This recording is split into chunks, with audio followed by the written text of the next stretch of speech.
PT UN Bandar Lampung bertugas sebagai pelaksana kekuasaan kehakiman dalam menyelenggarakan peradilan pelayanan publik di PT UN Bandar Lampung meliputi meja kepaniteraan perkara, meja kasir, meja kepaniteraan hukum, meja persuratan, dan pojok e-court.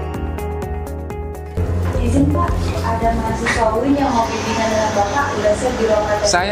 Saya ada jadwal bimbingan anak-anak peradilan semua dari UIN Bandar Lampung rupanya. Saya pamit dulu ya Bu ya.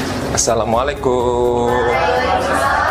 Saya akan menjelaskan bagaimana pendaftaran perkara di tingkat pertama melalui proses persidangan secara elektronik atau e-court, upaya hukum, serta pelaksanaan eksekusi.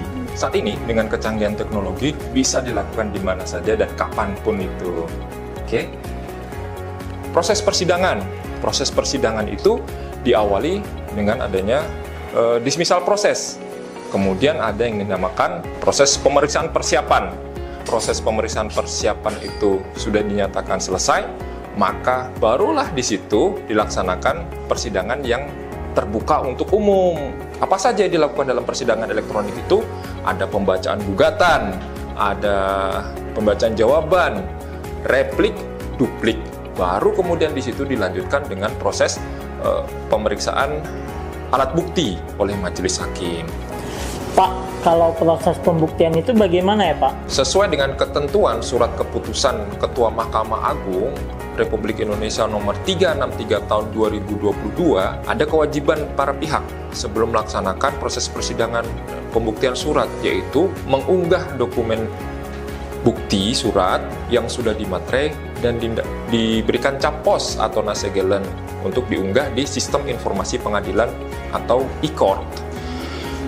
Dalam proses pembuktian, hakim juga memeriksa bukti surat.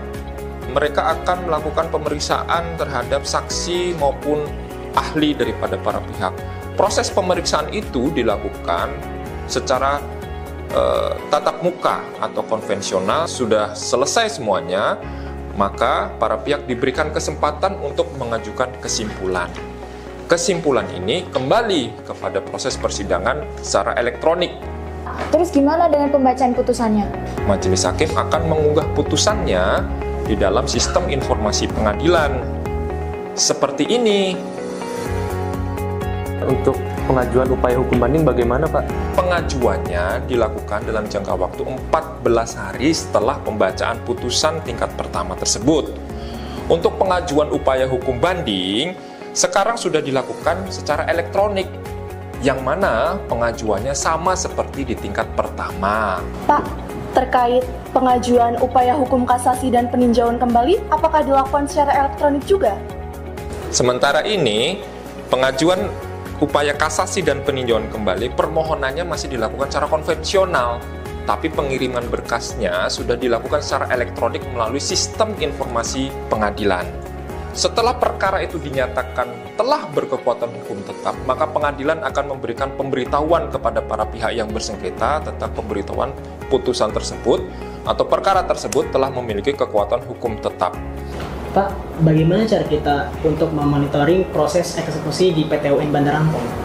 Pertanyaan yang bagus. PT UN Bandar Lampung mempunyai inovasi untuk memantau proses eksekusi dengan adanya aplikasi Siwaskusip.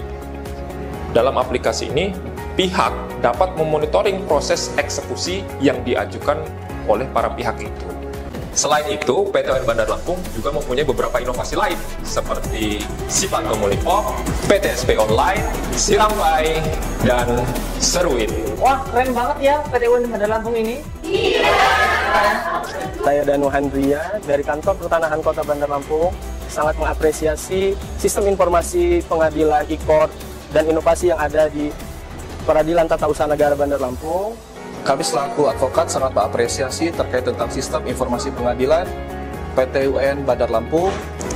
Kami pun Pengadilan Tata Usaha Negara Bandar Lampung terus berkomitmen untuk meningkatkan kualitas pelayanan prima dengan memanfaatkan teknologi informasi sehingga tercapai asas peradilan cepat, sederhana, dan biaya ringan. Pengadilan Tata Usaha Negara Bandar Lampung luar biasa.